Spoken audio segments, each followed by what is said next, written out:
La Secretaría de Educación Pública presenta la serie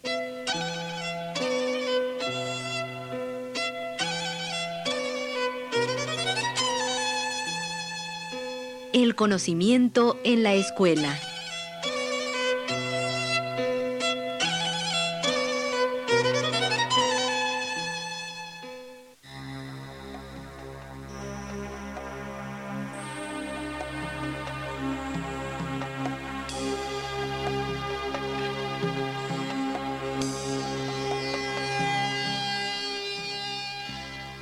El hombre siempre se ha visto en la necesidad de explicarse el mundo que le rodea y de resolver problemas que le permitan resolver su forma de vivir.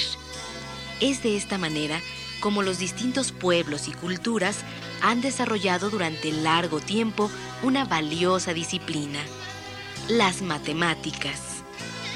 En el ámbito científico, técnico, artístico y en general en la vida cotidiana, las matemáticas están presentes. Son una importante herramienta para resolver diversas situaciones problemáticas. De aquí la necesidad de ayudar al niño a construir y echar mano de sus conocimientos matemáticos.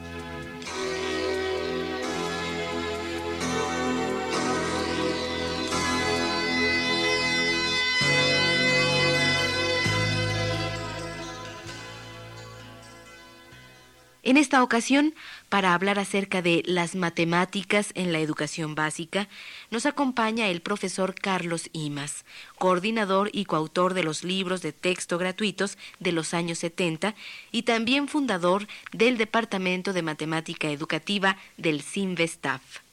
El maestro Jesús Alarcón, investigador del mismo Departamento de Matemática Educativa y actualmente participa en la elaboración de los nuevos planes y programas para la educación secundaria. El profesor Eduardo Mancera, coautor de los libros de Linnea y quien también ha colaborado en proyectos de educación especial. Nuestros tres invitados han participado en diversos programas de formación para maestros. Gracias por su presencia.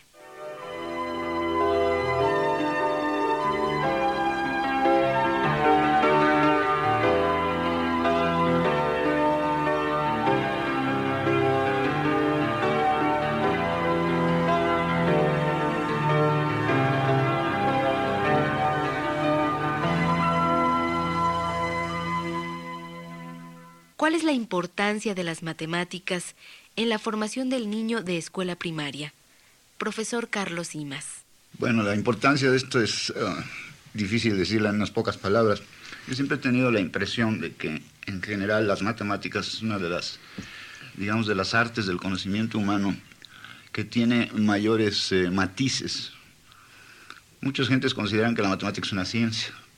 Otras gentes consideran que la matemática es una especie de juego, como el ajedrez. Otras gentes piensan que la matemática es una especie de arte.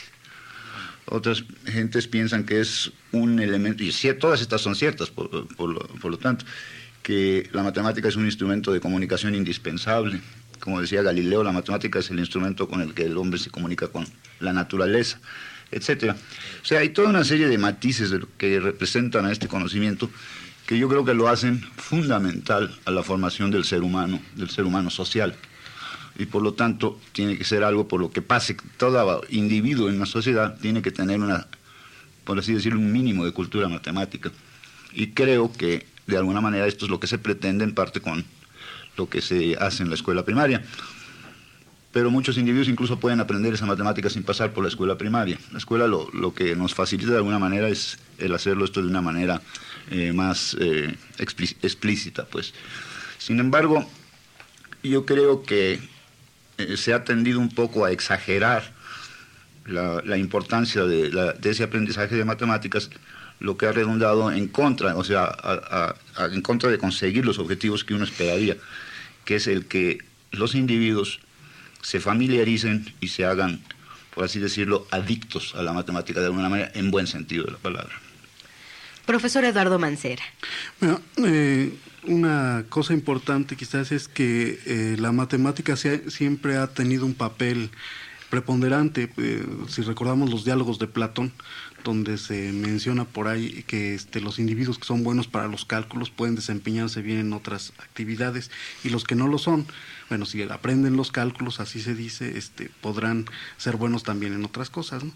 Entonces, existe una creencia de que la matemática le proporciona una serie de elementos a los individuos que le permiten enfrentar situaciones que van más allá de lo cotidiano incluso, ¿no?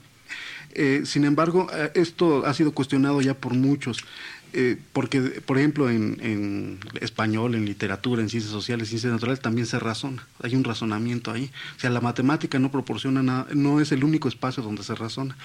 Sin embargo, sí se insiste en la posibilidad de desarrollar ciertas habilidades intelectuales en el individuo a partir de del trabajo en matemáticas, ¿no? Estas habilidades, bueno, proporcionan estrategias para resolver problemas, para ver el mundo de cierta manera, y bueno, también para acercarse al conocimiento con procedimientos que consideran adecuados, ¿no? Yo creo que este es quizás el punto más importante, porque en la antigüedad se creía que existían disciplinas mentales, y una de ellas era la matemática, pero también era el latín, el griego, donde se decía que estas permitían al cerebro como hacer gimnasia, ¿verdad? Y que si no se hacía, se atrofiaba, ¿no? Quizás la matemática actualmente es la única que tenga esta característica, o que se le asignen por muchos esta característica, pero yo sí creo que una formación matemática proporciona esas habilidades que le van a ser de utilidad al individuo en su vida futura. Profesor Jesús Alarcón. Yo solamente quisiera insistir sobre un punto, o sea, el desarrollo de las diferentes disciplinas, tanto científicas como técnicas, influye en el mundo y lo modifica. Y yo creo que una de las disciplinas que más ha influido en nuestro entorno es la matemática. O sea, hay muchísimas cosas que ocurren actualmente en el mundo, muchísima información que se nos transmite, muchísimos conceptos que se manejan ya de manera cotidiana, a los cuales no podríamos acceder, los cuales no podríamos entender si de alguna manera no tenemos una educación matemática básica. Y si de alguna manera no hacemos una conexión entre la matemática que estamos enseñando o que estamos estudiando en la escuela y estos fenómenos que están ocurriendo en el mundo. Yo creo que ahorita la matemática es un elemento muy importante para los individuos, que les permite manejar, transformar la información que reciben y asimilarla de una manera correcta, puesto que la matemática ha modificado al mundo.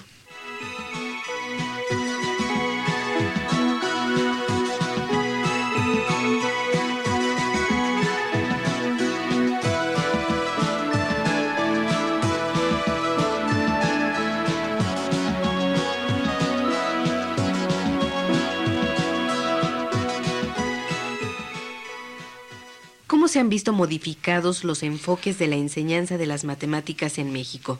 ¿Cuáles serían algunas causas que han motivado los cambios? Profesor Eduardo Mancera. Bueno, de hecho, yo podría decir que en el país no hay estudios sistemáticos de cómo va avanzando el sistema educativo, y siempre se parte de hipótesis más que de una información muy clara para saber qué es lo que hay que cambiar, ¿no? Sin embargo, ha habido algunas instituciones donde se han realizado estudios que dan ciertos indicadores, ¿no?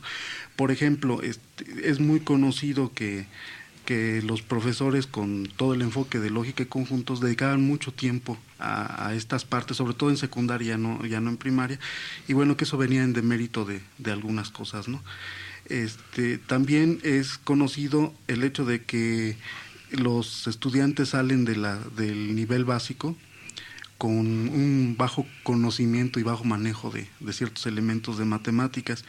Y constantemente estos elementos que son aislados, que más bien los integra uno a partir de sus propias interpretaciones, sirven como para orientar un poco el trabajo, pero no hay un trabajo sistemático de evaluación del sistema educativo. Lo que sí tenemos muy claro es que, bueno, hay que modificar esa situación, porque si no estamos seguros qué es lo que se debe de hacer, si sabemos qué es lo que no ha estado dando resultado, y entonces tenemos que hacer algo al respecto, ¿no? Y en el momento en que nos ha tocado enfrentar esta responsabilidad, hemos partido un poco de nuestra experiencia, de nuestra formación académica, y hemos tratado de de presentar propuestas que modifiquen un poco esta situación. Por ejemplo, había una sobrecarga de contenidos en la escuela en general, ¿sí? Ya la investigación señalaba que hay cosas que los niños no aprenden en ciertos periodos y seguían presentes en esos, ¿no? Entonces, bueno, habría que hacer un intento de hacer caso a esos resultados que ya tenemos un poco dispersos, pero que ya los conoce uno, e ir logrando una mejor dosificación. No sé si con la actual se logre, esto será tema de discusión posteriormente, pero lo cierto es que se hacen intentos de modificar lo que ya se ha visto que no ha dado resultados, ¿no? Entonces, en particular, yo creo que una de las cosas donde ha habido más consenso es en la necesidad de hacer mayor énfasis en los aspectos conceptuales, en el desarrollo de estrategias en los niños, más que en adquirir un cúmulo de información, ¿no? De hecho, la información no les sirve de nada si no saben relacionarla, ¿no? Yo diría que esa es la característica más importante que ha habido en todo este proceso de modificación de planes y programas. Maestro Carlos Imaz. De la manera que más se han modificado, digamos, los enfoques de la enseñanza de las matemáticas, no solo en México, sino en general en muchos países, por ejemplo en Latinoamérica, ha sido a través de influencias que han llegado de fuera. La más reciente fue la famosa revolución de la enseñanza de las matemáticas, los años 60 fundamentalmente, que no tenía ninguna relación con el tipo de enseñanza que se hacía en el país y que simplemente fueron, digamos, calcados, aunque no fueron calcados oficialmente, es decir, el sistema educativo no las adoptó, pero sin embargo la filtración que naturalmente hay de todo este tipo de información fue una de las cosas que sí modificó mucho el enfoque de la enseñanza de las matemáticas, a tal grado que incluso en los 70s, cuando se hacen los nuevos textos gratuitos, se daba casi por supuesto que esos textos iban a responder a esa llamada reforma de las matemáticas, cosa que no fue así. Los textos pretendieron hacer un primer análisis sobre cómo estaba la situación de la escuela en México y tratar de acomodar el currículum a las situaciones reales. Pero ya en el fondo, si uno... Recuerdo que casualmente hace unos días estaba yo viendo un libro de texto de primaria del año 10, más o menos, de 1910, de un profesor Julio Hernández, creo que es el nombre del autor, y otro de los años 20, que era de un norteamericano, de Thorndike, que fueron libros que se usaron en México aparentemente, y si ve usted que no hay mucho cambio de enfoque, no de enfoque. A pesar de que Thorndike, por ejemplo, se supone que era alguien que se basaba en resultados sobre la psicología, etcétera, todo esto, y uno ve los textos actuales, el enfoque es bastante parecido, no veo mucha diferencia. No se ha logrado todavía esta cosa que se quisiera sobre el énfasis en el desarrollo de cierto tipo de habilidades generales, sino se sigue insistiendo en la cuestión operacional, etcétera. En ese sentido no hay mucho cambio. Hay un cambio muy grande en el aspecto editorial de los textos, pero es por otras razones que no tienen nada que ver con las matemáticas. Entonces yo en el fondo diría que falta esto, lo que decía Mancera, realmente, porque ahora en México se está haciendo investigación educativa, realmente llegar a esa investigación educativa de alguna manera al aula. Eso sería, o propiciaría un verdadero cambio de enfoque. Maestro Eduardo Mancera. Me recordó ahorita lo que se está haciendo, el hecho de que, bueno, para mí fue sorprendente que a nivel mundial, no solo en México, los contenidos que se iniciaron en las escuelas con la Revolución Industrial siguen teniendo permanencia hasta la actualidad. Sí. Maestro Jesús Alarcón. Yo quisiera sí hablar un poco de los cambios estos a los que se están refiriendo. Yo creo que hasta hace 25 o 30 años no se intentaba enseñar a la gente en matemáticas. Se intentaba enseñarlos a sumar, restar, multiplicar y dividir los nombres de las figuras geométricas y enseñarlos a dibujarlas. El gran movimiento de los años 60, lo primero a lo que dio lugar es al intento de tratar de enseñar matemáticas. Y en ese momento la versión de las matemáticas que se trató de enseñar fue la versión de las matemáticas modernas. En México realmente ese movimiento nunca se adoptó oficialmente en la educación básica, como bien lo señaló el doctor Carlos Imaz, pero hubo esas filtraciones que hicieron que algunas de las propuestas de la reforma de los años 70, que por cierto a mí los textos de los años 70 y sus propuestas me parecen excelentes, llegaran de alguna manera contaminadas por este gran movimiento que ya había y que ahora actualmente se hace necesario introducir ciertas modificaciones. para evitar esa identificación del cambio con las matemáticas modernas. Pero yo creo que muchos de los nuevos cambios que están introduciendo en la educación básica están tratando de ubicar bien las propuestas que originalmente surgieron por un equipo de investigadores mexicanos en los años 70 y que fueron buenas propuestas en el fondo. Sí, pero yo quisiera, un poco el señalamiento de los contenidos era que si hubiera habido un cambio, se hubiera dado más bien en la parte de los enfoques, que un poco reforzando lo que ya se ha dicho, porque realmente en los contenidos no ha habido cosas así sorprendentes, ¿no? Y tampoco hay elementos para decir que se debe enseñar otra cosa. Eso también debe de quedar muy claro.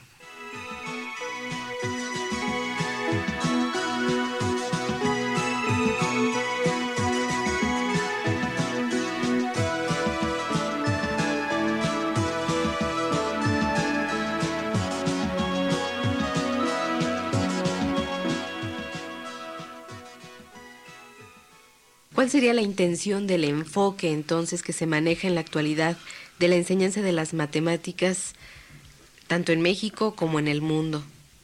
Profesor Eduardo Mancera. Bueno, el enfoque a veces les llaman de muchas maneras, ¿no? Entonces, algunos ahora dicen que es el enfoque de solución de problemas. Y bueno, si nosotros revisamos un poco, tal enfoque no existe. O sea, tal enfoque más bien se podría componer de diversas maneras de enfocar las clases utilizando problemas. Esto sí se conserva. De alguna manera se hace más énfasis en que se introduzcan problemas, que se haga una matemática que tenga más que ver con que el sujeto intente resolver, desarrollar estrategias, enfrentarse a las cosas y, bueno, producir una actividad mental que va más allá de simplemente repetir procedimientos y copiar formas de resolver un problema tipo. En eso sí se insiste. Y yo creo que eso es indispensable porque los niños, por muy pequeños que sean, siempre están inconformes y eso qué bueno. Dicen, bueno, ¿y esto para qué me va a servir? ¿Qué tiene que ver con mis cosas? ¿No? De pérdida que les sirva para jugar o de pérdida que les sirva para entretenerse un rato. Yo creo que eso es una cosa importante, ¿no? También, bueno, debe de tenderse a enseñarle los contenidos hasta cierto nivel, y bueno, y esto ha implicado una serie de problemas ahí en la organización. Pero bueno, actualmente yo creo que el énfasis está en que se manejen problemas fundamentalmente. Esto se puede hacer de muchas maneras. De hecho, en el mundo ya se ha trabajado mucho esto. En los años 70 en Estados Unidos, desde la presentación de Polya, aunque Polya lo hizo en un congreso de matemáticas quizás unos 20 años antes, se planteaba como una propuesta el poner énfasis en la solución de problemas y se daba una serie de sugerencias. Esto se ensayó mucho en Estados Unidos, tanto en los 70s como en los 80s, y lo cierto es que no les dio ningún resultado porque lo que se lograban, si acaso, era que los niños repitieran las etapas de Polya para resolver problemas, pero en sí la actividad de resolver problemas no había mejorado, ¿no? Bueno, y por esto ha habido muchos tropiezos. La escuela francesa tiene toda una línea de trabajo en esa dirección. Los ingleses también la han estado desarrollando, pero si no me equivoco, yo creo que no hay algo, y espero que no lo haya también, ahorita voy a decir por qué, que no hay algo que pueda dar la receta para trabajar esto, ¿no? Digo, espero que no la haya porque de alguna manera el profesor trabaja con diferentes situaciones. Y entonces es muy malo sujetarse a recetas. No creo que existan en educación recetas que ayuden a resolver cualquier problemática, ¿no? Puede haber algunas direcciones que el maestro pueda partir de ahí para que no sea desde cero, pero así como algo ya muy estructurado que le sirva para los niños de una zona rural o de una zona urbana o de clase media o de clase acomodada, en fin, no creo que haya ese tipo de recetas. Profesor Jesús Alarcón. Yo creo que hay dos propuestas principales en los nuevos programas. La primera es que el aprendizaje de las matemáticas no puede reducirse a memorizar ciertos hechos, ciertas definiciones o a la práctica rutinaria de ciertos procedimientos aritméticos, sino que es importante que las matemáticas adquieran sentido para los alumnos a través de la solución de problemas, del conocimiento de sus aplicaciones.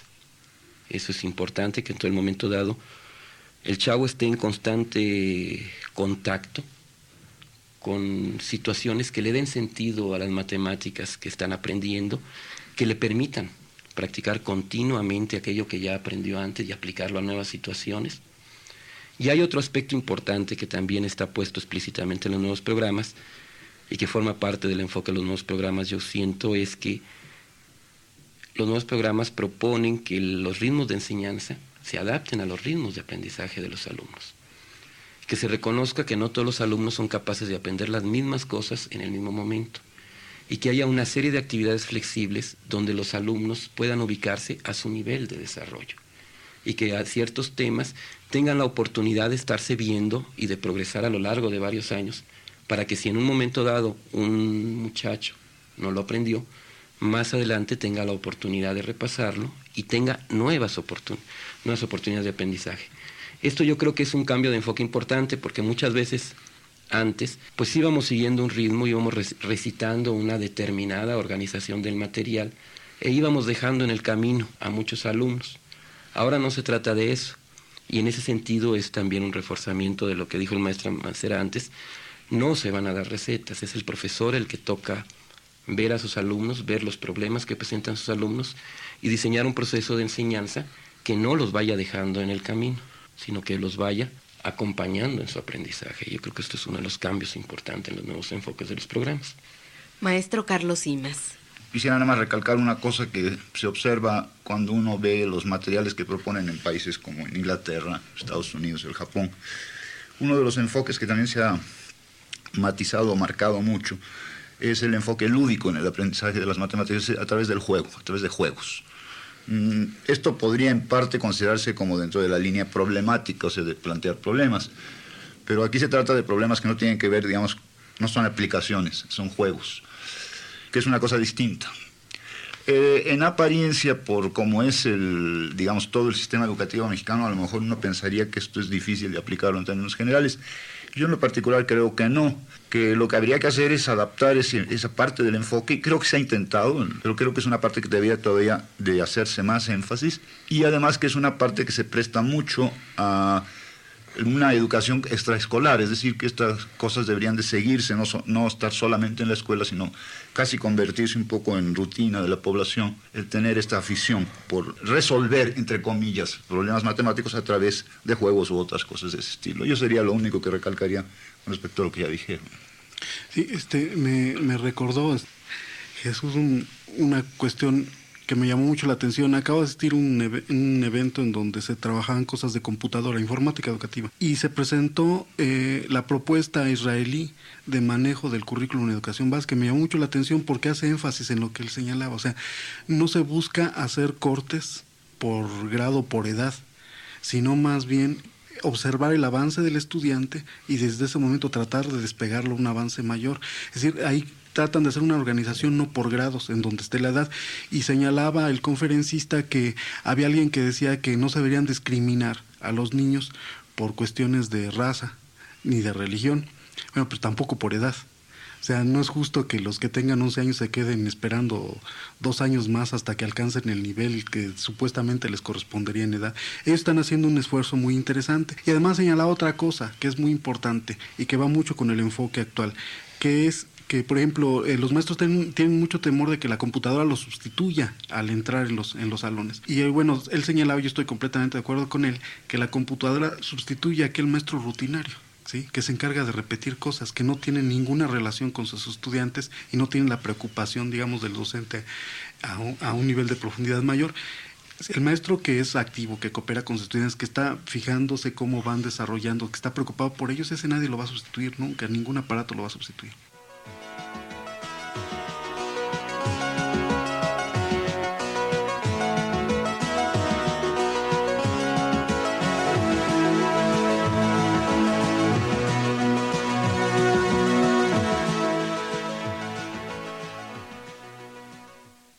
Tradicionalmente ha existido una dificultad para el aprendizaje de las matemáticas. ¿De qué manera el nuevo enfoque ha enfrentado este problema? Mira, Maestro Jesús Alarcón. Yo no creo que las matemáticas sean más difíciles que otras cosas que el muchacho está aprendiendo en la primaria. Lo que sí creo es que a veces les exigimos más y a veces no entendemos muy bien lo que le estamos exigiendo a los muchachos. Las matemáticas tienen la característica de que es un conocimiento acumulativo. Cuando uno estudia otra disciplina, por ejemplo, biología, pues cada vez que uno empieza a estudiar de nuevo biología, nos vuelven a contar el mismo cuento. Y el chavo tiene la oportunidad de repasar. En las matemáticas no. En las matemáticas, cuando estamos a un determinado grado, esperamos que el chavo se acuerde y conozca muy bien todo lo que estudió en los años anteriores. Entonces es un conocimiento acumulativo. Yo creo que es la materia donde más se nota esto. Es un conocimiento acumulativo y eso la hace aparecer bastante más difícil. Bueno, también es cierto que es una materia en la que reprueba más gente, pero yo siento que eso también ha ocurrido un poco porque nunca llegamos a entender muy bien los cambios que se propusieron en los años 60 o 70, y entonces estábamos reprobando a la gente sin saber muy bien por qué le estábamos reprobando. Pero yo no considero que sean más difíciles que otras materias. Sencillamente tiene esta característica, que es un conocimiento acumulativo, no estamos conscientes de ello. A eso se debe el cambio que señalé yo hace rato. O sea, cuando uno llega a dar su clase en un determinado grado escolar, pues yo creo que lo primero que debe uno de hacer es una serie de actividades que le permitan tomarle el pulso a los alumnos.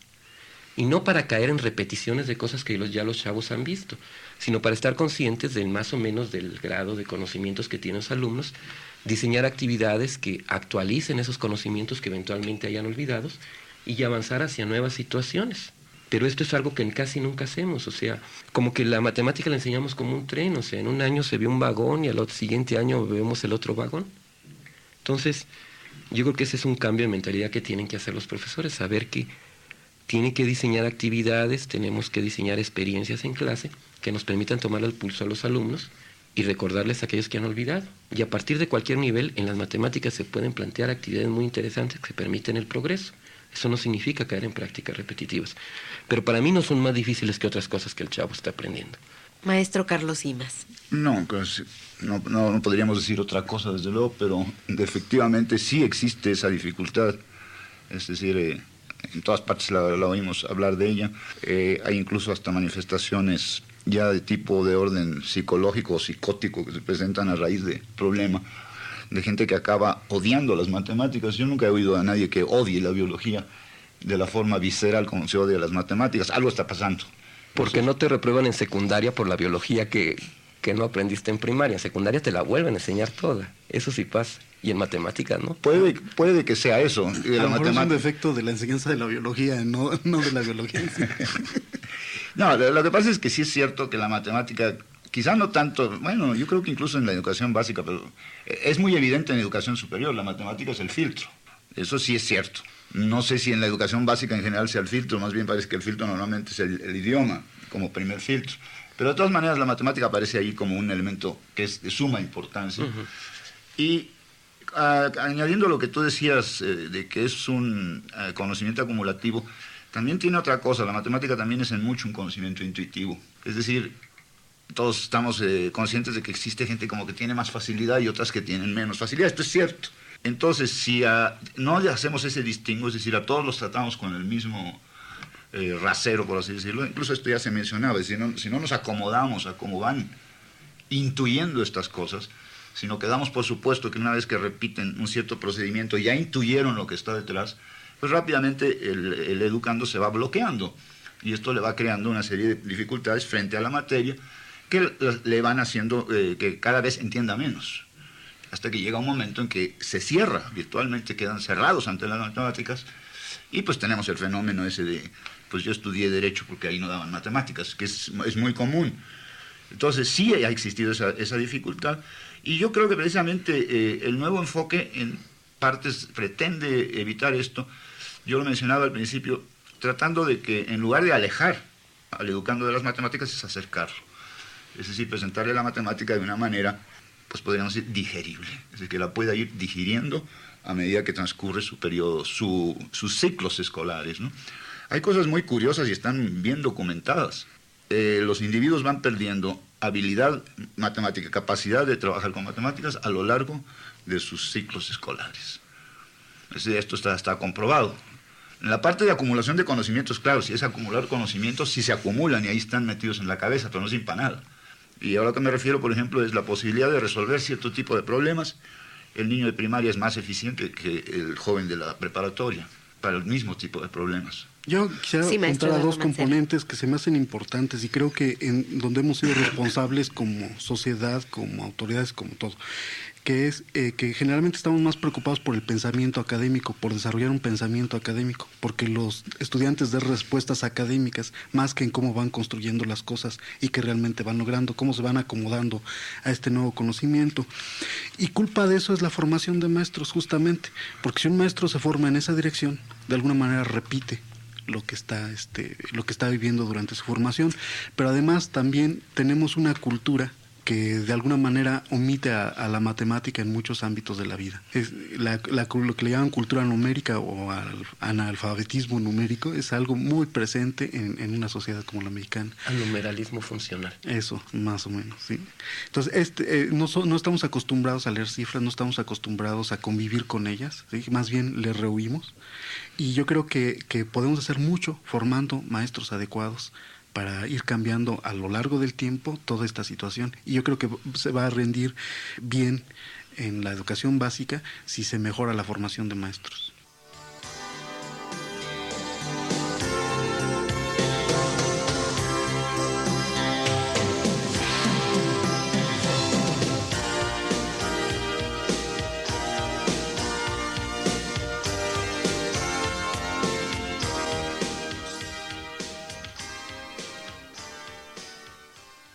¿De qué manera las matemáticas responden a las necesidades actuales del mundo?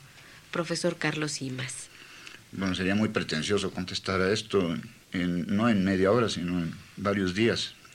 Las matemáticas no es que respondan a las necesidades actuales del mundo, yo creo que tratan de responder a las necesidades actuales del mundo en términos de que muchas de esas necesidades del mundo están sustentadas en todo un desarrollo tecnológico, social, etcétera, muy complejo, en el cual, como ya se ha dicho, la matemática juega un papel pues preponderante, eso es cierto.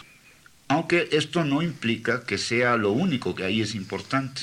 Es decir, está presente y permea prácticamente todos los aspectos de la actividad social, que comprende todo el tipo de actividad humana, pero las matemáticas no se dedican a responder a necesidades, más bien las necesidades buscan cooptar o captar de la matemática aquellas cosas que les pueden ir de un momento dado siendo útiles.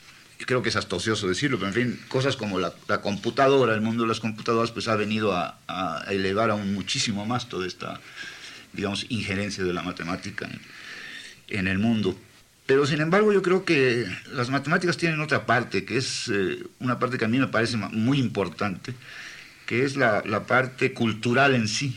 Es decir, lo que hacen a un individuo, digamos, un individuo más formado, y no en relación a que si está usando o no matemáticas, sino que debe ser parte de su cultura general. En ese sentido creo que las matemáticas deben de estar respondiendo a una perspectiva de una cultura que nosotros pretendemos que todos tengamos, ¿sí? Que no sea una cultura de especialistas. Ese es otro problema. Y en realidad formar especialistas en matemáticas, ese no es un problema.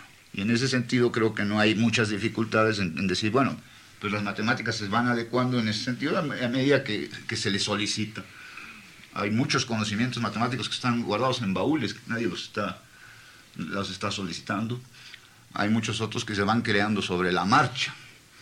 En fin, en eso es muy difícil que la escuela responda directamente. Ahí yo más bien creo que el papel preponderante de la escuela es, como yo decía, evitemos que la gente sea parte de la matemática, para que en el momento dado, en primer lugar, sea capaz de hacerla suya como parte de su cultura y, en último grado, de utilizarla en cuanto esto sea necesario.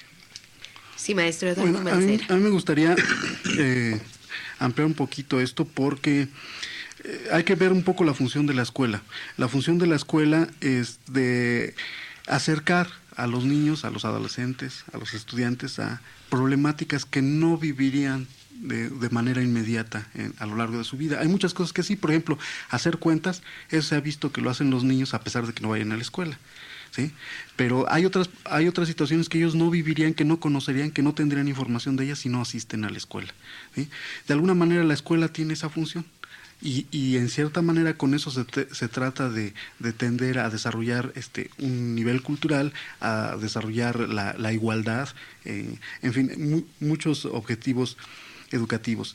Pero por otra parte también la escuela es un papel de convivencia, en donde los estudiantes tienen oportunidad de interactuar unos con otros y bueno, finalmente negociar lo que han aprendido de las cosas, negociar significados. Y esto es muy, muy importante porque las cosas no se aprenden de golpe, debe de haber una interacción entre los sujetos que permita que vayan acomodando lo que van entendiendo de las cosas para que de alguna manera lleguen a tener una mejor comprensión de lo que sucede en sus alrededores. Pero por otro lado también la escuela no está hecha para los que les gustan las matemáticas, porque realmente las estadísticas nos dicen que debe de estar hecha para los que no les gusta y ir un poco atendiendo esa situación. O sea, no podemos partir del hecho de que de manera natural los niños se van a acercar a la matemática, debemos buscar estrategias. Siendo un poco optimista, yo diría que alrededor de 10% de los alumnos que están en la escuela les gustan las matemáticas, así que las consideran bellas, interesantes, etcétera. Y la verdad es que el otro 90% entra con una serie de recomendaciones de los padres, hermanos, etcétera, diciendo eso está dificilísimo, ¿no?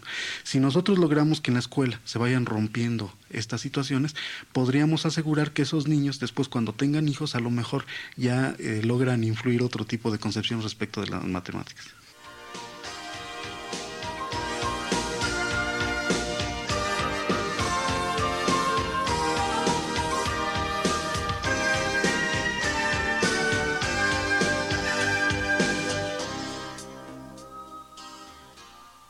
Ya para finalizar con esta charla, ¿algún mensaje que quisieran hacer llegar a los profesores que nos escuchan? Profesor Carlos Imaz. Bueno, yo el único mensaje que les diría a los maestros es, por favor, no presionen con la matemática. Dejen que los niños se acerquen a la matemática, porque no estoy totalmente de acuerdo con lo que dice Eduardo, de que la mayoría de los niños entran con una posición en contraria a las matemáticas. En general, los niños les gusta el mundo de los números y de las figuras, etc. Es un mundo que de manera natural ellos se acercan a él en sus primeros años. Yo creo que la escuela es la que los va alejando. Y ahí sí el papel del maestro es muy importante. O sea, el maestro es el que debe de estar en todo momento muy atento a que no utilice la matemática como elemento de presión y como elemento de castigo. Yo lo he visto usar como elemento de castigo, eso me parece realmente, a mí como matemático me parece horroroso. Escribe 100 veces las tablas. Sí, o haz multiplicaciones con 18 cifras y que tenga muchos ceros en medio, eso las he visto poner. Entonces, por favor, que no hagan eso, sería esto una enorme ganancia. Profesor Eduardo Mancera. Pues nada más recordarles que son maestros. O sea, la característica del maestro de educación primaria es que ha decidido ser maestro. Tiene que estudiar una carrera para hacerlo. En educación secundaria, en bachillerato, en las universidades, en los estudios posgrados, hay mucha gente que no ha decidido ser maestro y está dando clases. Pero el maestro de educación primaria es maestro y debe de considerar que su papel es precisamente formar a los niños. Esto tiene muchas implicaciones y debe de reflexionar sobre ello. No estoy diciendo que lo hagan mal, porque yo conozco maestros que son excelentes, muy comprometidos, pero quizás debemos ser más coordinados en nuestras acciones, debemos de darnos por insatisfechos constantemente con lo que estamos haciendo y buscar nuevos caminos para hacer mejor las cosas, no encerrarnos en nuestro mundo de la escuela, sino también abrir perspectivas académicas hacia afuera. O sea, hay que recuperar ese papel del maestro que tenía en la escuela en los años 40, en los años 50, ¿no? Donde el maestro era una parte importante en la sociedad. En parte la sociedad se lo ha quitado, pero también en parte el maestro se lo ha quitado. Muchísimas gracias.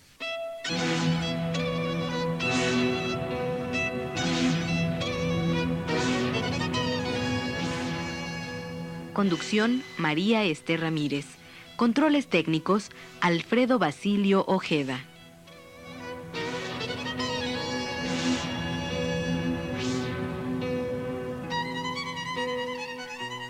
El conocimiento en la escuela es una coproducción de la Subsecretaría de Educación Básica y la Universidad Pedagógica Nacional.